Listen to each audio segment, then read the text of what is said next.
Cristopher Cerf. I hope I pronounced it correctly. Yes, Sorry. you have. Iremos manter a conversa em inglês, portanto espero que seja acessível a todos.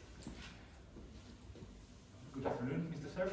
Well, I'm so glad to be here, and please call me Chris or Christopher. You don't have to call me Mr. Chris, it's an honor to be here conducting this interview. As I mentioned, I was raised watching the Portuguese version of Sesame Street. That's wonderful. And to be here talking to one of the authors, it's great. It's an honor. Well, it's an honor for me too. And we can, I think it's inevitable to start with Sesame Street. Okay. So you worked with Jim Henson, I would suppose.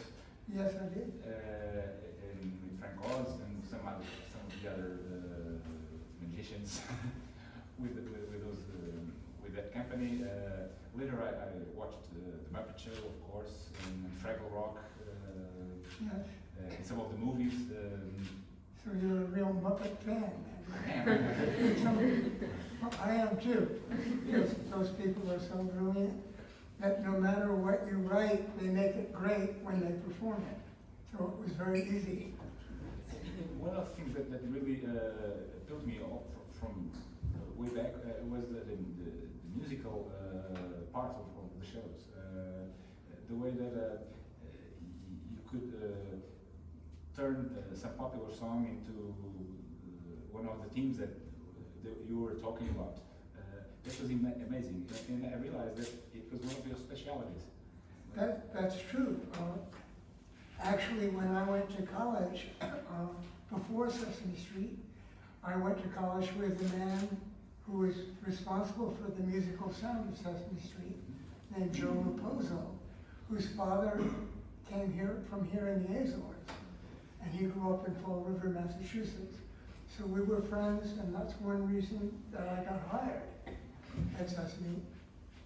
But Joe was brilliant at classical music and Broadway music and swing and jazz, but he didn't know very much about rock and doo-wop and all the kinds of music that were popular way back then. So he asked me to help him with that. My main job was working on the books and producing the albums, but I got to write songs because Joe knew I could do that when we did Harvard together, and it worked out. But as you said, the real trick was using that popular style that adults and kids would like, but to put teaching into the lyrics. And the great thing about Sesame Street is they had educators who were experts in childhood education who would tell us what we should write about. They didn't tell us how to write it, that was up to us, but they knew exactly how we needed to teach, and it was a wonderful collaboration. Indeed. I recently watched a movie clip from one of your songs called Rebel L. Oh my gosh! Where did you see that? Well, it's some YouTube. Oh yeah. Oh, that song was a parody of Billy Idol, which was called Rebel Yell. One of my tricks was always finding a pun on what we had to teach from a popular song and then writing a song that sounded like that. But a wonderful writer that I worked with a lot named Sarah Durkee had that idea to do Rebel L because we had to teach L, that was our assignment. And so we made a song about a letter L that didn't behave very well. And I got to sing the L part as well as write the music. So that's me, if you were watching, shouting, la la la, at the top of my lungs, the sound that L makes. I found out that you had some parts in the backup vocals in some of those works. I found out that you were part of the movie called Grease 2. Wow, you did research. Nobody knows about that. I don't know where you found out. But there was a movie called Grease too. Did any of you know that movie? Actually, it's a It was movie. a sequel to a better movie called Right. Grease. It's not a very popular movie. I don't know if anyone knows about it. I do know because it's one of the first movies with Michelle Pfeiffer. Oh, well, it was fairly popular. Just like that. It's more of a cult favorite now than it was when it came out. But one of my good friends named Patricia Birch, who Catherine, my wonderful wife, knows, and she was the director of that movie, so she recommended that I get to write a few songs for it, and I did. And but nobody has asked me about that in 30 years. No, it was worth it. Okay, so and I was mentioning before that I know that one of your main works was with National Lampoon. Yeah. And I'm very interested in that. I was not a reader of the magazine. I never heard the radio shows. And yes, I do know that there was a radio show, but I know the work of a lot of many people that are related. Some of the comedians that later on worked with Saturday Night Live. That's right. And as far as I know, you've heard me saying during the 80s, 2/3 of the American comedy was from National Lampoon. Well, that's probably too high a number, but it was influential. Actually, the National Lampoon magazine started as a result of a college magazine called the Harvard Lampoon, which I was part of at Harvard. And all of us who worked on the college magazine were very sad that when we left college, there would be no Lampoon left to work on. But two of my friends, Henry Beard and Doug Kenny, said, we don't want to stop, so we will start a national version of the magazine that we can do as grown-ups, not that we acted like grown-ups. And so we got to keep writing after we left Harvard. And actually several people from National Lampoon not only went to Saturday Night, but also worked on Sesame Street, as I did, and a writer named John Weidman did, and several others. And please confirm something for me. Some of the names that we know, famous comedians, were not just actors on Saturday Night Live and later on movies. They were also writers for Yes. some of their own jokes. I'm thinking about Bill Murray. Bill Murray, for sure. I'm not sure if Dan Aykroyd, probably. I don't know if you remember a man who was a writer first, but was on Saturday Night, also named Michael O'Donoghue. And he was probably the most talented writer that went from Lampoon and became maybe the most important writer on Saturday Night, though he was on stage too. Okay. He would pretend to imitate people, but it was always him. The imitations weren't very good on purpose. Okay. But how were they as persons? Were they as crazy as it looked? Yeah. Yeah. That was true of the Muppets too. I mean, Jim Henson never expected that he was going to be doing a kid show. He wanted to do, and he was doing commercials, advertising very crazy. They were violent ads with puppets. There was one famous ad that Jim did in the 1960s, in which he had a big cannon, and a puppet came up next to the cannon and was talking to another puppet. And he said, there were two puppets on the side, so he asked the first puppet, are you going to drink Wolferman's coffee? And the puppet said no, and so the cannon shot him and blew him away. And then he asked the second puppet, are you going to drink Wolferman's coffee? He said, oh yes, yes, I am. So, but the people that started Sesame Street thought this was terribly funny and that Jim would be great for kids, but that adults would want to watch too. And that was very important because when parents watched the show with their kids, they would talk about it and the kids would learn much more. The research showed that. So the Muppets were perfect for that. And it was so popular that Jim couldn't completely go back. But then he started the Muppet Show so he could do his crazy humor for grown-ups there. And the Lampoon writers were even crazier than that, because Jim was a great businessman and very sensible off screen. But the Lampoon writers were always into everything that was not very healthy or good, but it was fun.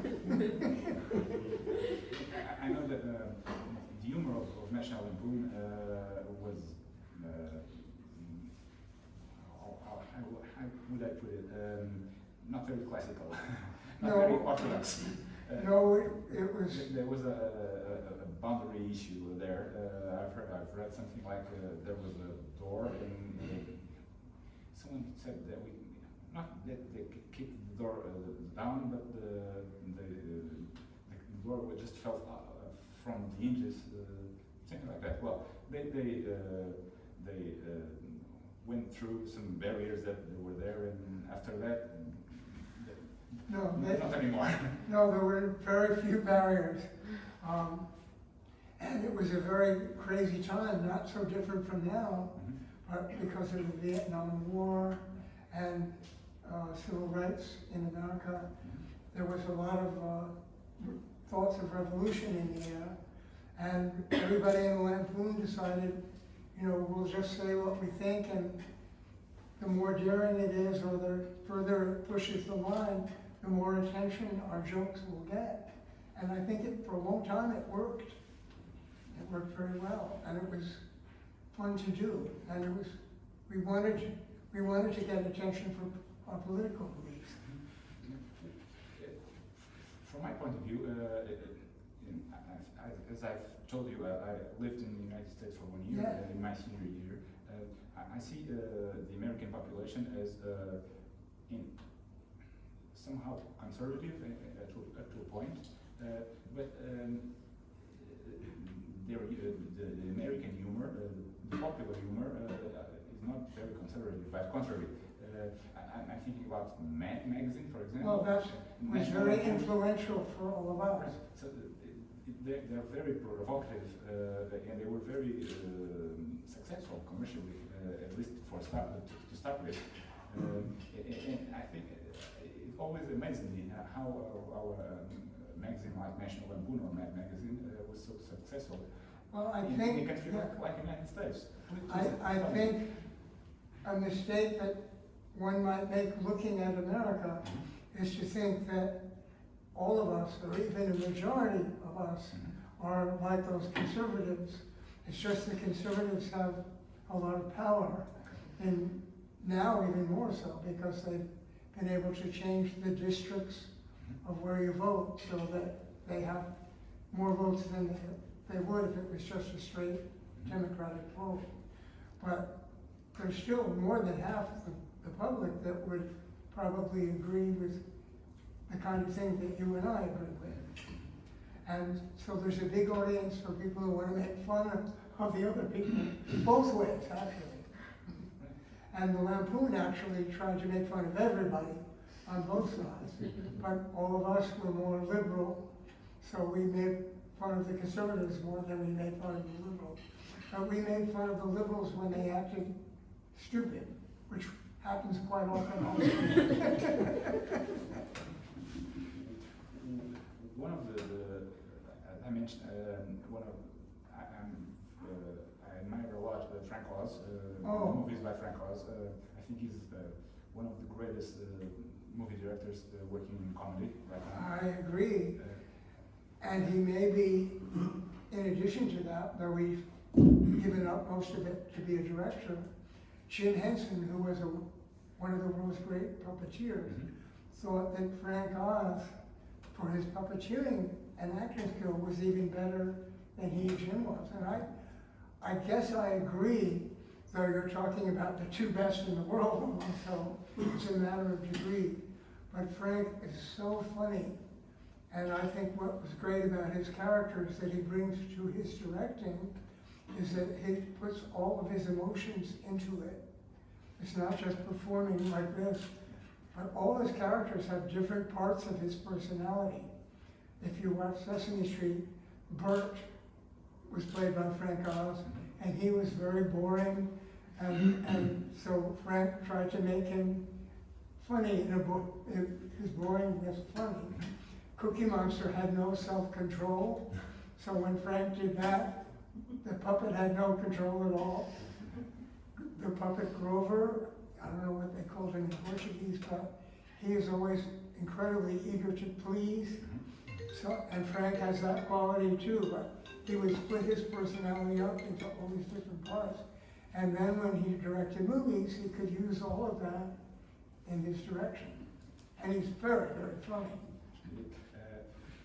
For me, Dirty Rotten Scoundrels and What About Bob are... Oh, What About Bob is wonderful. Yeah. Really good. He's very good. And he crossed over, something that people may not remember, you mentioned Saturday Night. In the first early part of Saturday Night, the Muppets were on that too. Oh, okay. So Frank worked with a lot of the same crazy people that you're referring to there, and then he became friends with them and worked with them in the movies later. In the first movies, first experiences with movies, but with the team, Jim Henson had a great team that you were part of, obviously, in everything about Labyrinth, for example. They are amazing movies. If you watch them 40 years later, they're still great movies. They're very funny. Catherine's family every Christmas watches National Lampoon Christmas Vacation, and I've seen that movie about 23 times now as a result, and it's still very funny. I didn't have that much to do with the movies. I was much more part of the magazine and the radio show. I had gone to Sesame Street when the movies began to happen, but my colleague Henry Beard was a big part of that. And Animal House was the first big, famous Lampoon movie. Yes, it was a great hit here in Portugal also, with, I'm missing his name, but Belushi. John Belushi. Yeah. John Belushi was amazing. And he was part of the magazine too, though not a big part. Later on, did 1941 with some of the names from the other names, by for example. He was very good. It was unfortunate how he ended. Right. Well, part of National Lampoon that went there, Gilder Radner was there, and Bill Murray, and his brother Brian Bill Murray. Oh, okay. And Brian Bill Murray was in some Christmas Vacation movie as well. So it all crossed over. We were working on a lot of things together. And Sesame Street is for kids, but it has a lot of crazy humor as well. It is.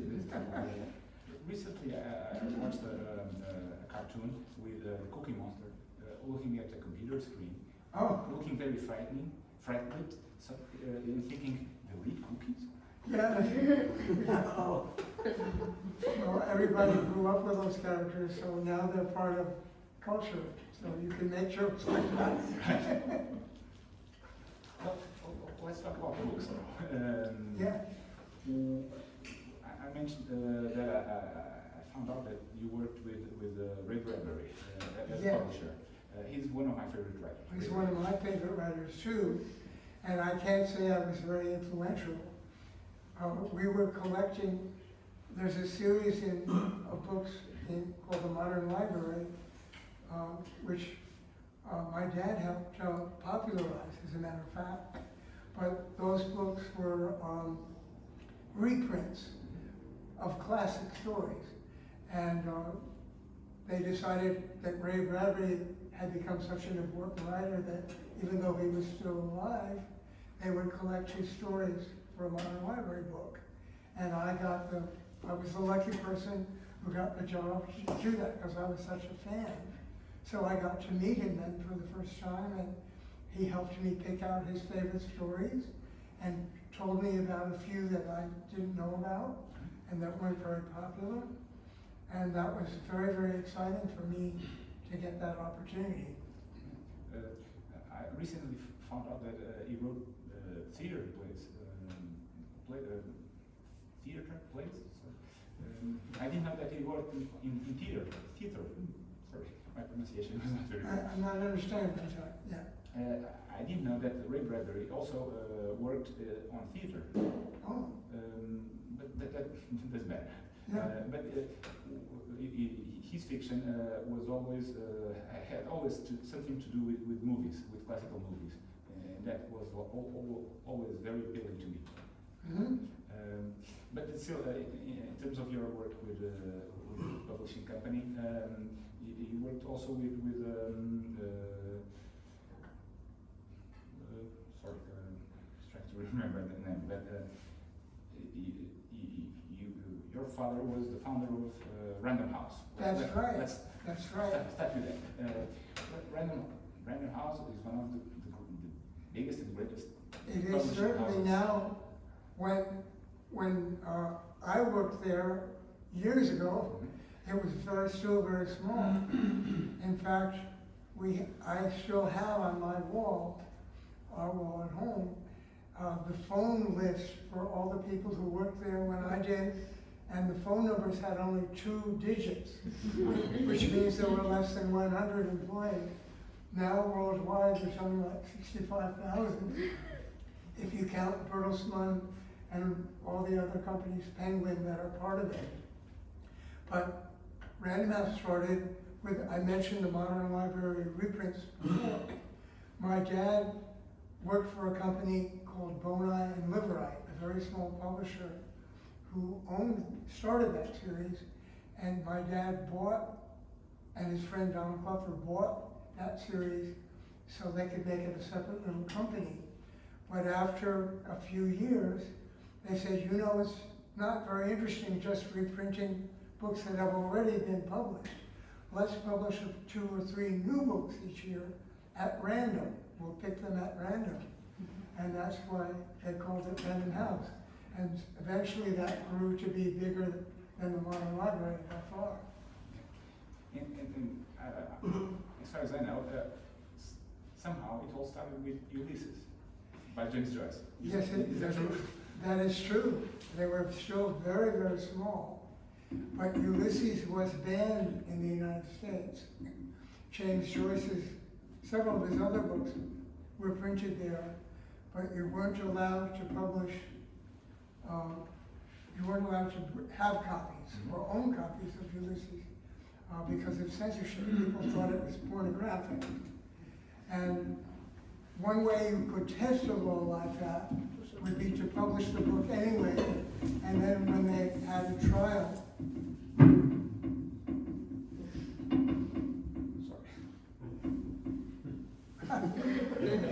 thank you. Then if there was a trial to try to stop you from selling the book, you could argue that it should be allowed. But my dad didn't have anything like the money like that to do that. So he thought the way to get it done would be to promise James Joyce in advance that he would get a big royalty if he could do it.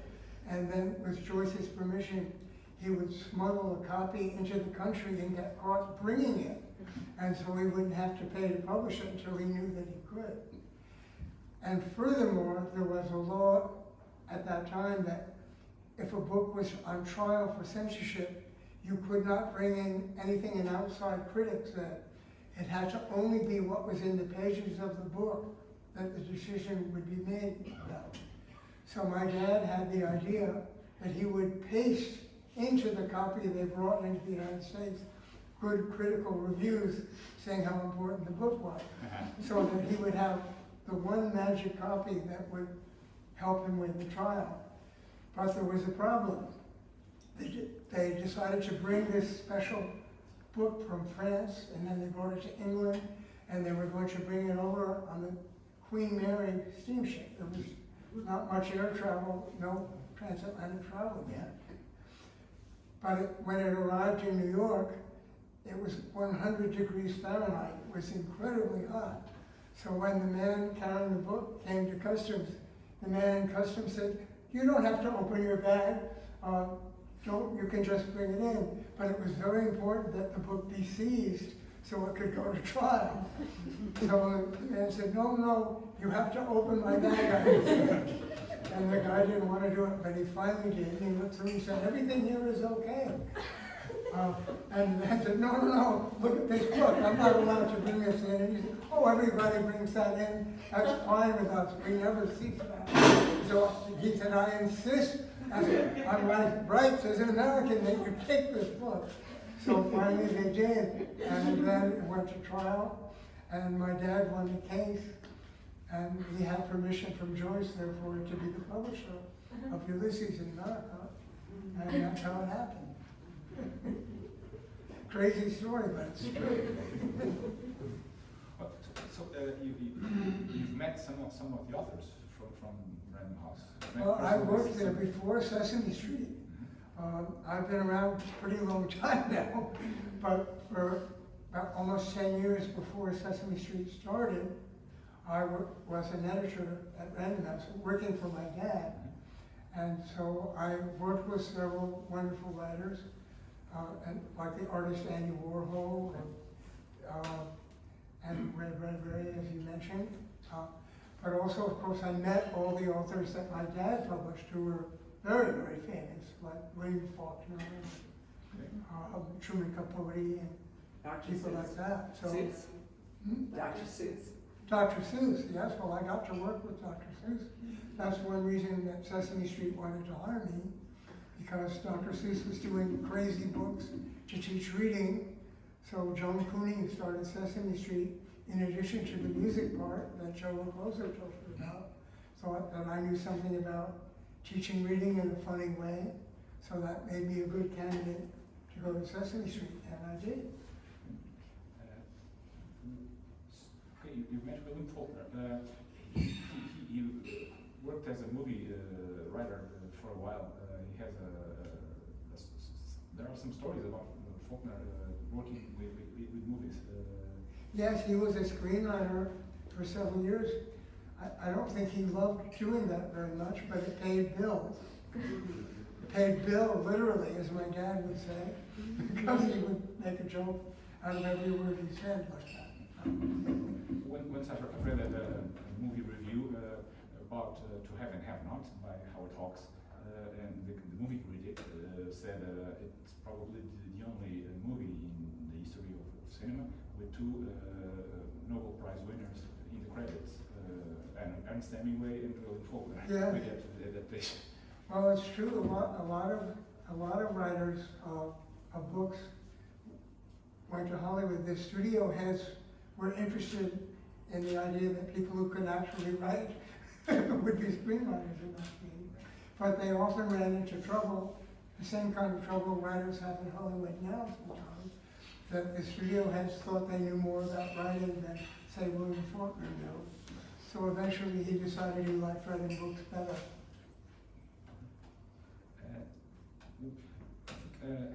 Isaac Nilsson, the lady that wrote Out of Africa, was also published by Random House. Isaac Nilsson. Yes. Have you met her? I never met her, though I loved the books. But she was published by Alfred A. Knopf, which became part of Random House. And my dad thought, as I did, she was a wonderful, wonderful writer. But I never had the privilege of meeting her.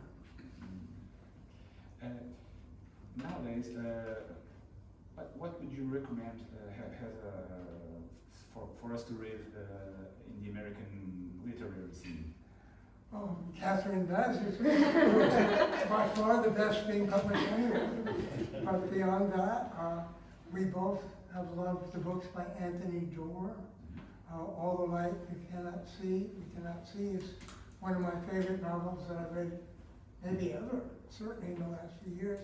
And he has a new book out now that I'm just reading now and that Catherine has read called Cloud Cuckoo Land, which I'm liking very, very much. I like The Underground Railroad by Colson Whitehead.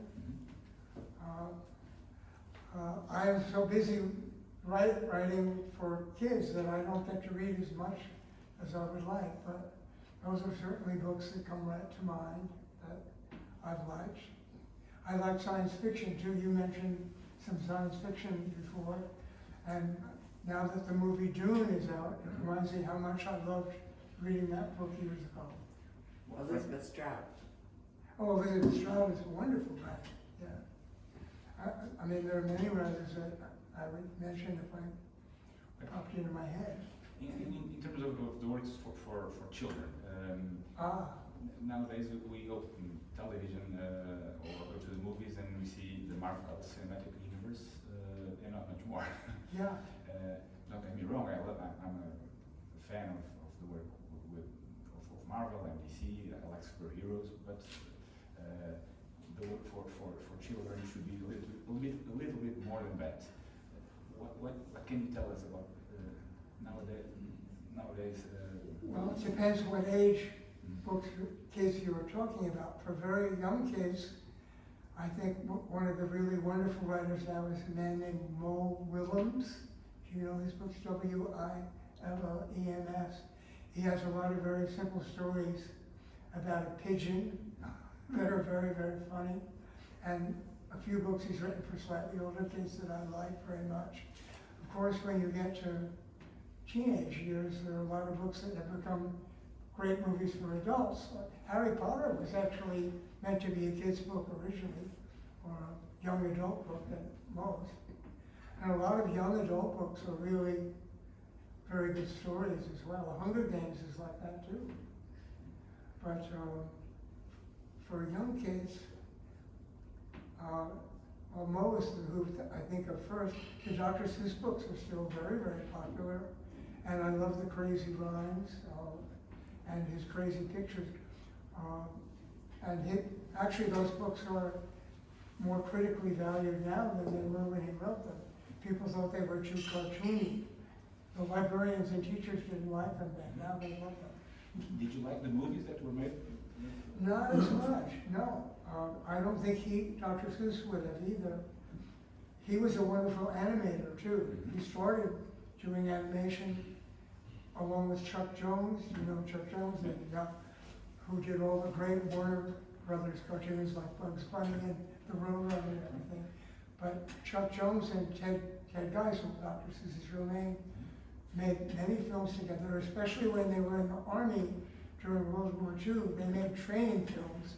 And if you can imagine how crazy those training films are, they were very effective. It's sort of like what we do on Sesame Street for soldiers, right? But Ted learned how to do books largely by doing storyboards for movies. So his books are very much like animation, and he got other animators like P.D. Eastman, who did a lot of wonderful kids' books too, to work with him. So I think I got off from your question, but that's part of the answer. Well, of course, we've all seen the Grinch. Some of Oh, us. you asked about whether I liked the movie. I was saying the movies he would have made. He made a famous movie back in the last century called Gerald McBoing, which was a wonderful cartoon. But Ted was much crazier in his style, and they had deep meaning, some of those stories, but they were very funny on the surface. And some of the Hollywood adaptations of his movies after he died are much heavier in feel than Ted, I think, would have liked. And that I like. I like the sillier surface with a deep meaning underneath better. Yeah, I didn't like The Cat in the Hat very much. Oh, that was better, yeah. Yeah. That was better. That was still earlier. No, He was still alive, but you mean the new one? The new one, yeah, with I, Myers. yeah, well, yeah, I like that, but again, I like the old version of it better, the TV version. But I'm old. Which one is from?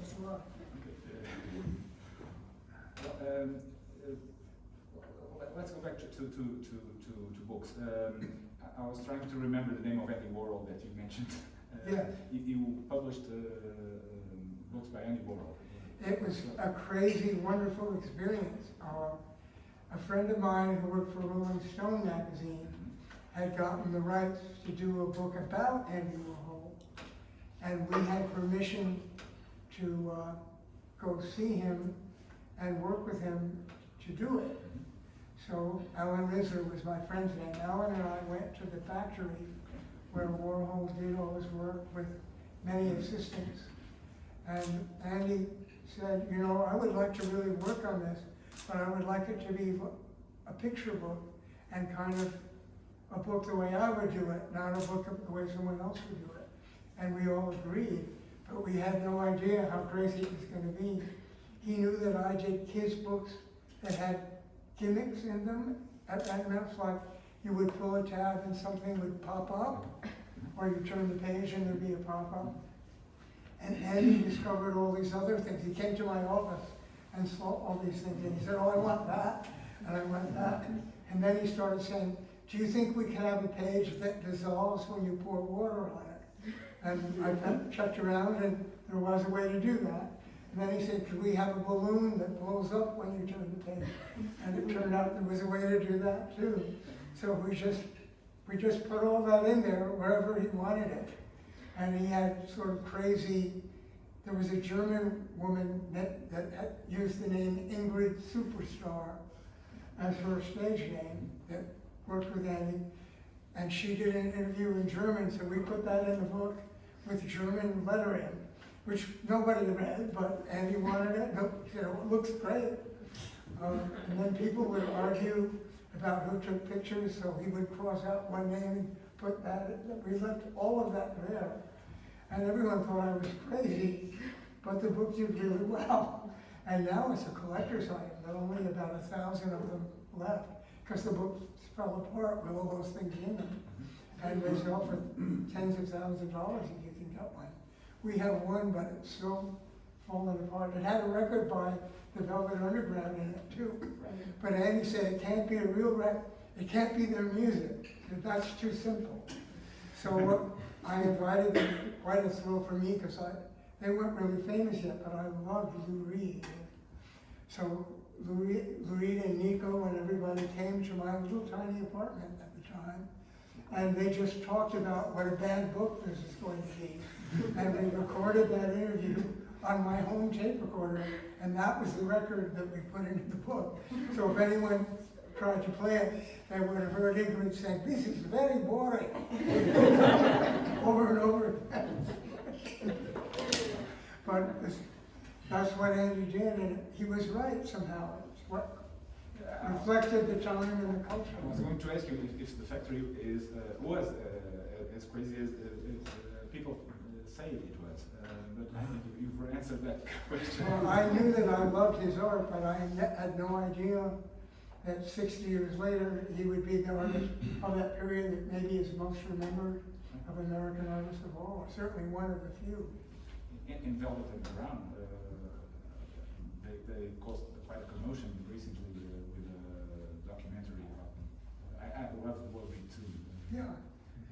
Well, he was very charming, very quiet, and very funny, which is what, of course, you can tell from. And he was actually a wonderful graphic artist too, though he didn't always use that skill. But as some of you may know, he started drawing shoes for catalogs. That was how he got into art. And those drawings are magnificently beautiful, but they're not as witty as some of what he did later. I didn't know that. I would like to ask you again about the classical American writers that you probably met. Sorry to bring that up again. Well, not a problem. It's hard to, because I was lucky enough, when I was a kid, these authors would come to dinner because my dad was the head of Random House. I thought everybody had famous authors coming to dinner. I didn't realize how privileged I was. And I was young, but I've met many. I've worked with a few. Terry Southern, do you know who Terry Southern was? Is a wonderful humorous writer that I loved personally, who wrote the movie Dr. Strangelove, for example. And he had, and also The Magic Christian is another famous movie. He had a crazy satiric sense of humor. and he talked the way he wrote. The character, the general in Dr. Strangelove, keeps saying things like you're a deviated prevert, you know, and Terry would talk that way. And he always called everybody by very complicated nicknames. Mine was young Cerf, he called me. Come here, young Cerf.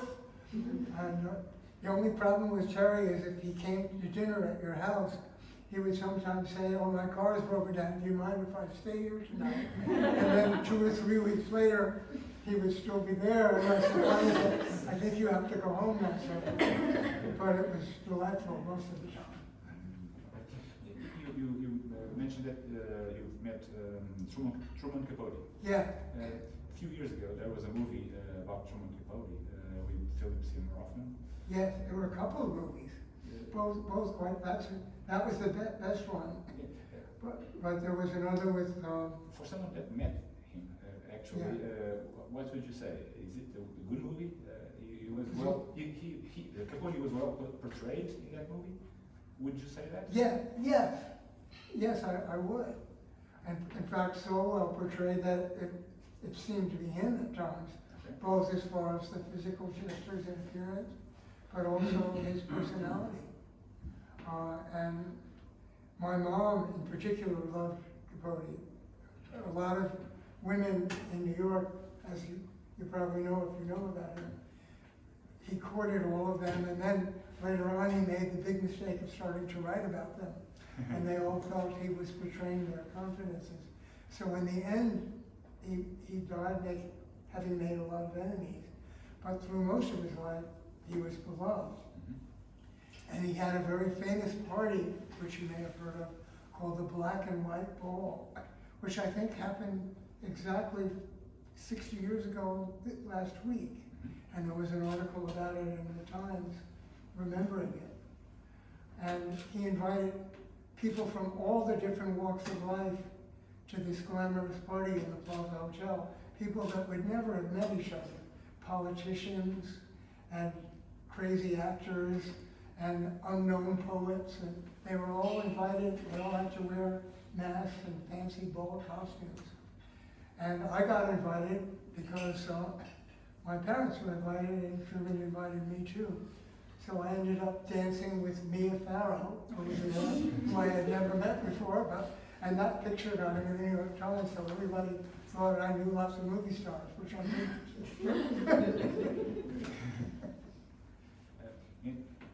Did you meet Harper Lee?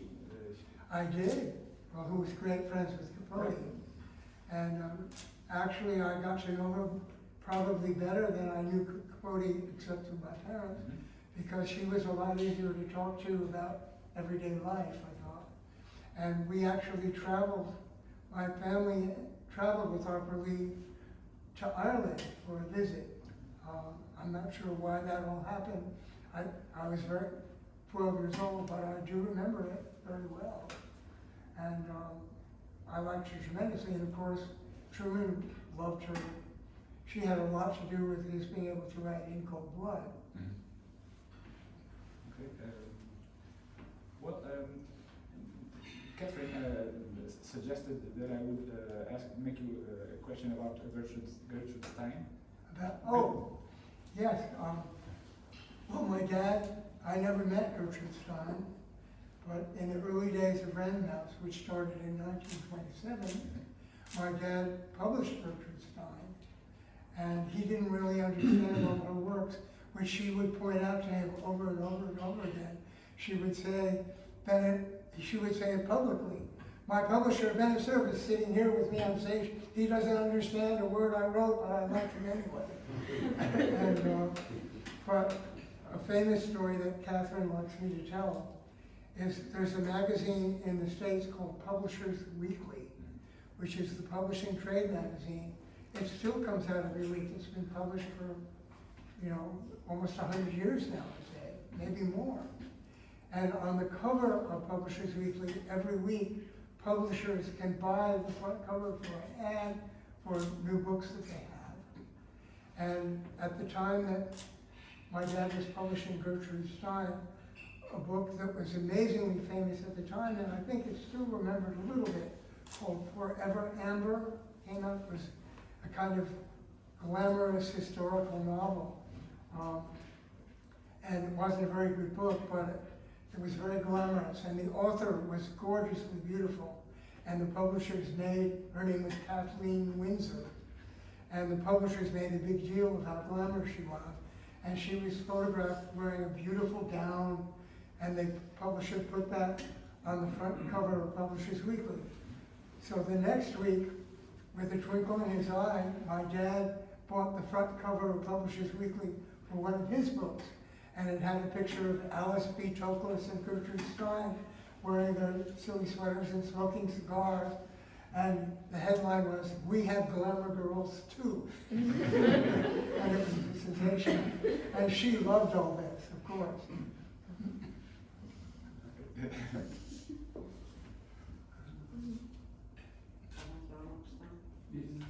Alguém, não sei se alguém do público quer colocar alguma questão. Peço desculpa de não ter ainda tomado esta iniciativa. I'm asking the public if someone would like to Yeah. question. I have one question. What's your opinion about some songs that don't actually have a lyric? I remember this particular song and others, but this particular I'm song. having a little trouble hearing it, because your mask, I think, Oh, or maybe you can translate for me. Yeah. Thank you. Sorry. Okay, can you hear me? That's much better. What's your opinion about songs that don't actually have a specific lyric? Of course, they have a message, but I'm here thinking about a specific song that you brought. Not you specifically. I don't know. Maybe you can tell us. To Sesame Street. I think it's something very basic, and we all know it as Mana Mana. Well, What's the story about that? there's a very funny story about Mana Mana. Do you people mostly know that song? Yes. Of course. That was on the first season of Sesame Street in 1969. The Muppets performed it. Jim Henson, in fact, had performed it before Sesame Street, so it was a song that he brought to Sesame Street. What nobody knows, but all of us find very, very funny, is that Jim first heard that song in an Italian softcore pornographic movie. Nobody who ran Sesame Street had any idea that that's where it came from, or they would never put it on, or nobody cared. But it doesn't teach anything, it's just the puppets being crazy. And before the Muppet Show started, Jim used to do things on Sesame Street occasionally, just because they were crazy. Most everything was supposed to teach, but they made an exception for him. Once the Muppet Show started, that would have been on the Muppet Show instead of on Sesame Street. But it's still one of the best pieces ever. I have to ask you a question. Yeah. Is Hannibal from the Muppets really based on the drummer from Led Zeppelin? The question is Animal based on drummer for Led Zeppelin. I doubt it. I would guess though, because that was Frank Oz too. Okay. I mean, I gotta take one little aside and come back. The versatility of Frank Oz, if you didn't know anything about him, would you believe that Cookie Monster and Yoda and Bert were all the same person? And Miss Piggy, for God's sake, Frank Oz. But an Animal was Frank Oz, has some of the same characteristics as Cookie Monster, just uncontrolled. But I think I'm sure Frank watched a lot of rock and roll drummers and was influenced by them, but he was just a crazy guy playing drums, I think, was the main idea, as only Frank could do it. But I've heard that rumor that Hannibal was based on John Bonham Carter. Well, he may have watched some movements, because Frank is so, I mean, everybody, as you say, is one of the world's great directors, and a great comedian, but he's also maybe the best puppeteer anywhere, or right up there. So he can, with his hands, duplicate anything. So I'm sure he watched a lot of drummers and picked up tricks. And Led Zeppelin would be a good band to watch. He wanted to be a crazy heavy metal drummer. Mais alguma questão? Yeah. I have a question that's based on your background with Random House, and obviously there's been a lot of transformations between Random House during that early period versus Random House, what Random House has become today. So if you could maybe, there's maybe a more contemplative way you could answer that question, and feel free to, but maybe an easy way to answer it is to answer who got published then that you don't think would be published now by given the transformation in global capitalist publishing. You know? Yeah. That is, it's hard to be specific about that, but I think I can make a general answer that will in effect answer that question. Back in the old days, publishing, there were hundreds of small publishing houses. Most of them have merged or been purchased in recent decades. And actually more books, believe it or not, are being sold now than before, but I still don't think that's a healthy trend, because marketing didn't drive publishing then as much as it does now. Now, even the best editors are likely to have a boss above them who cares a lot about how much money the company makes. And my dad, of course, cared about making money too. He owned Random House. He wanted to live well. He wanted his authors to sell lots of books and make money. They were his friends. That's another possible difference. The heads of publishing houses may not have as their closest friends the authors that the publisher publishes, because Random House as a world company now publishes hundreds and hundreds of books each year. Then Random House only published like 25 or 30. But the big difference, I think, was that my dad felt that the company as a whole had to break even, not that every book needed to break even.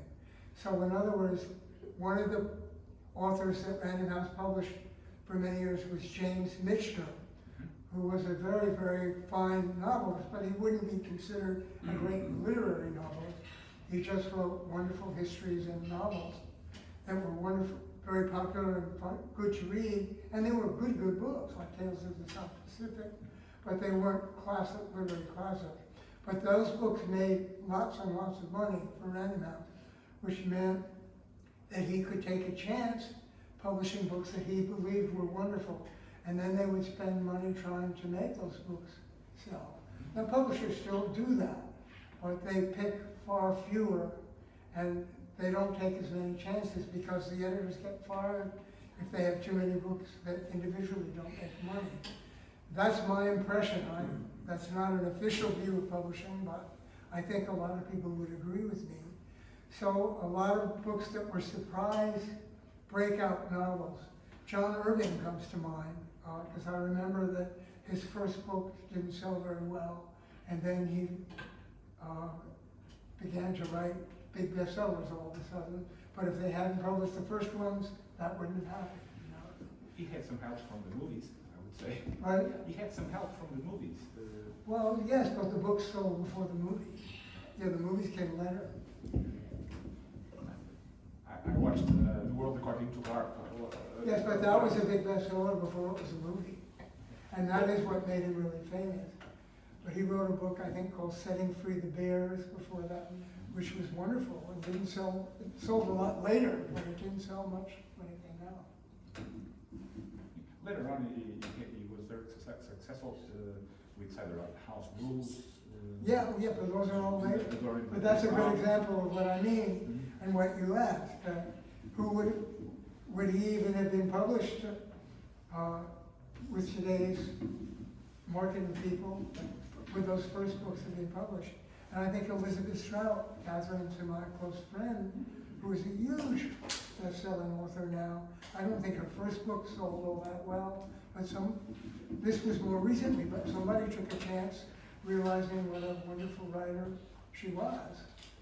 But it takes a publisher who really believes and allows their editors to do that. My dad let me publish some books that I'm very proud of. A poet named Aram Saroyan, who happens to be the son of William Saroyan, the famous novelist, but that isn't why we published it. He wrote very minimalistic poems. He loved the way certain words would look on the page, and there were little linguistic jokes, like in English, so I hope you'll all bear with me, but one was, the word was E-Y-E-Y-E, which was a pun on I, but also was the word I. And that was a one-word poem, and I loved it, a lot of people loved it. And then I said, yes, these are great, publish it. We don't sell much poetry, but publish it. Aram got a grant from Congress because of that poem. And then the conservatives that you mentioned made it a huge issue and for defunding the arts altogether. Because they said Aram is making $10,000 a word. He wrote I, and they gave him $10,000, so we have to kill this program, and they almost did. So, but I'm sure I would not be allowed to publish Aram if I were in a big publisher now. I was in the United States in 1990 when they had a very strong issue about Robert Mapplethorpe. Oh, that's another matter. It is, but there's a long tradition of conservatives trying to ban funding of cultural issues. Oh, yes, and I always, well, your Ray Bradbury, of course, wrote Fahrenheit 451, Right. which is a great story about that. And that actually was based, I think, on the town of Charlottesville, not Charlottesville. What's the capital of West Virginia? Whatever it is, that's where that actually happened. And now, of course, Toni Morrison is being banned, and you may not know this. This is part of today's insane politics. That's considered too woke, as they say in America. That some conservatives feel that this book is trying to make it look like white people oppress black people. What a thought. And that therefore white kids shouldn't have to read this book. So it's been banned not completely, but in schools in some southern states. And this is horrible. My dad believed in publishing books that he didn't believe in. He was a very liberal man, but he published the FBI story, and he didn't like the FBI, but he thought any book that was good and interesting and important should be published. He published Whittaker Chambers' book. Again, nobody will remember that, but there was a famous spy case in America about a man named Alger Hiss, who was accused of being a communist spy. And Whittaker Chambers was the man who either found out he was guilty or framed him. Many people think it was a frame job, but my dad published his book even though Alger Hiss was his friend. And that's the kind of publishing that I believe in too. But certainly left-wing books should not be banned. And I think good right-wing books should be published too, even if we hate them. Okay. Well, I have to ask. We've talked about James Joyce, and I think we've all heard about the story that Virginia Woolf rejected publishing Ulysses. I think with Doubleday. Yes. So, do you know of any books that Random House did published and later on regretted? Yes, I have to remember because my dad tried to forget all these as quickly as he could. And, you know, I turned down some things that I'm ashamed of too, not because they were wonderful, but because they were so successful. I had a chance to publish The Smurfs on Sesame Street, not at first, and we didn't do it. But as far as famous books, I know William Saroyan, my dad published some of his early books, and then he wrote a later book that my dad didn't publish, and Saroyan was very angry at him. That happened with Irwin Shaw, too, another important writer of the mid-20th century. And they argued, and then those books became very successful elsewhere. But of course, it can happen. And if you don't enjoy reading a book, you might have a certain prejudice against it, especially if it's fiction, and thinking no one else will like it either, and you could be very, very wrong.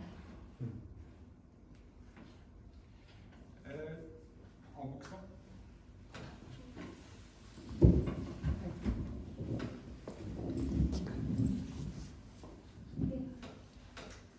I have a question on, well, it's actually two questions about the same topic. And, well, a question on what is your view about younger generations growing apart from books and becoming slowly more and more dependent on internet and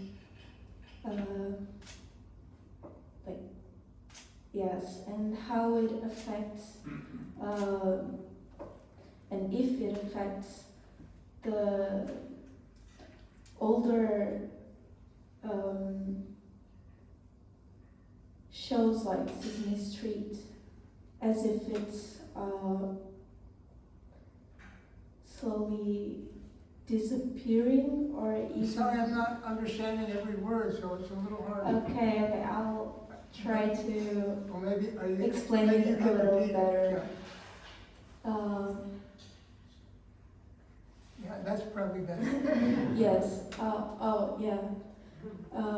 so my question was about your view on younger generations slowly growing apart from books and becoming slowly more and more dependent on internet, and how it may affect, if it affects, older shows like Sesame Street, for example,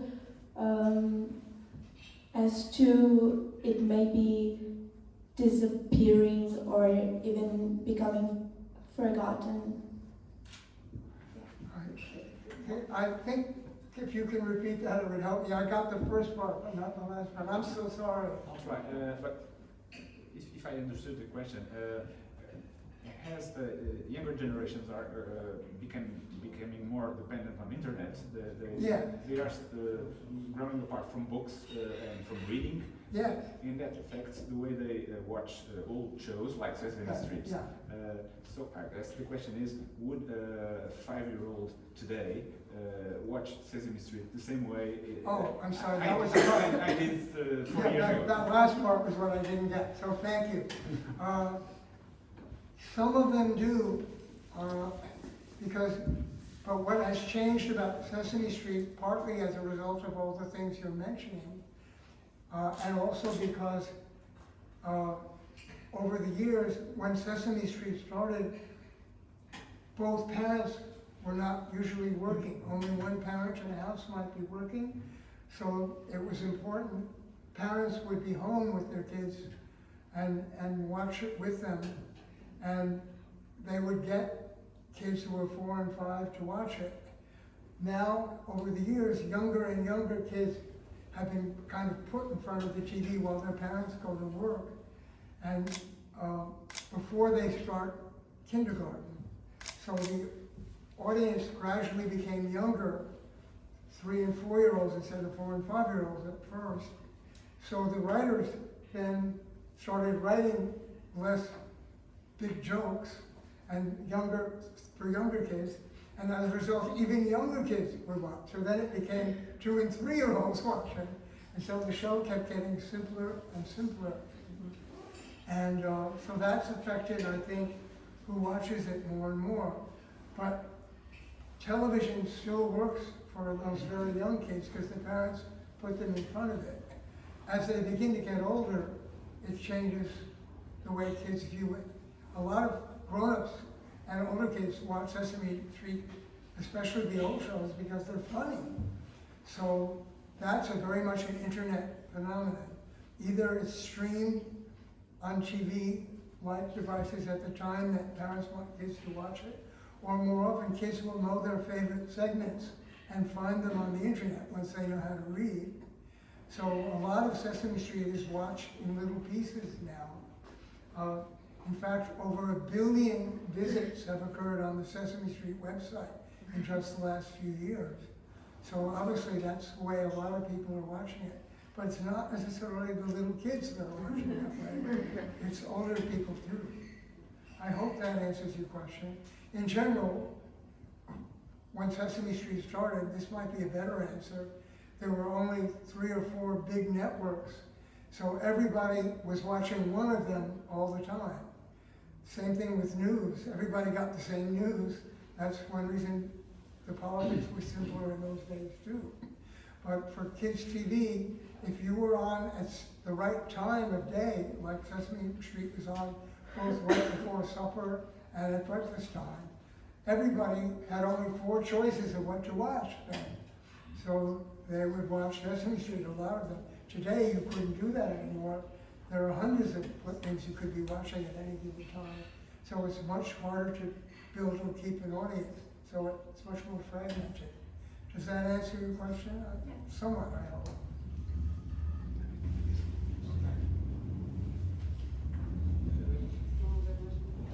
Mais questão? Uma questão.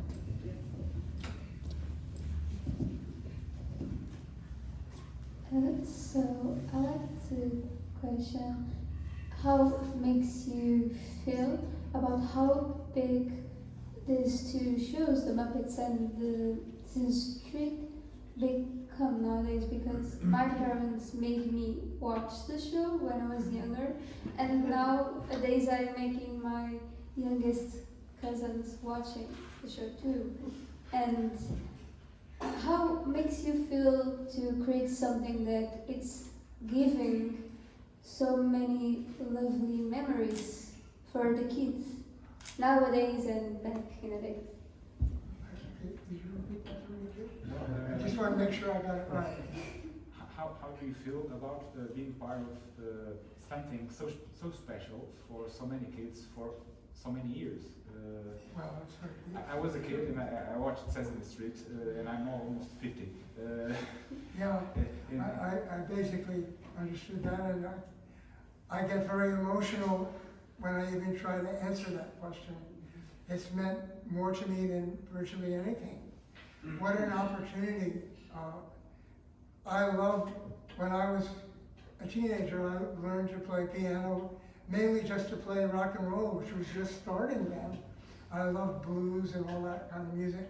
I never thought that I would be able to make a career out of that. And of course I stayed in books and writing books and things as well. But to be able to do what you love and to do crazy humor as part of that songwriting, and know that you're actually helping children, not just in America, but all around the world now, learn to read and learn their letters and numbers, and even more important, learn about getting along with people that are different from themselves.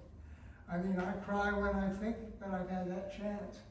And because Sesame Street has lasted for over half a century, I mean, who thought that you could spend that long doing something like that? And working with people like the Muppets as an extra reward, it's an incredible, I'm incredibly lucky.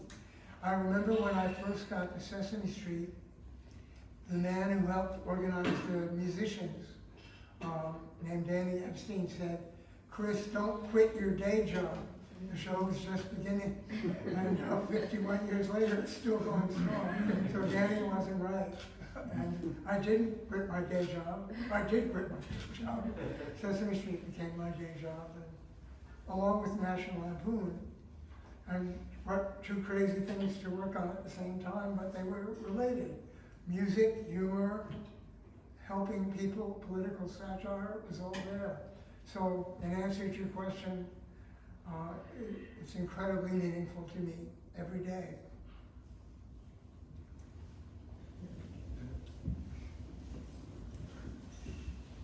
Okay, so thank you, Christopher, for coming. I think it was a very good way to finish this conversation.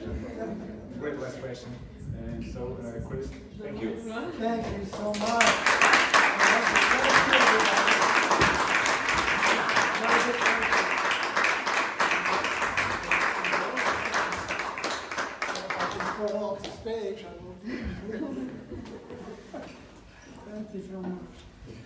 because of Greg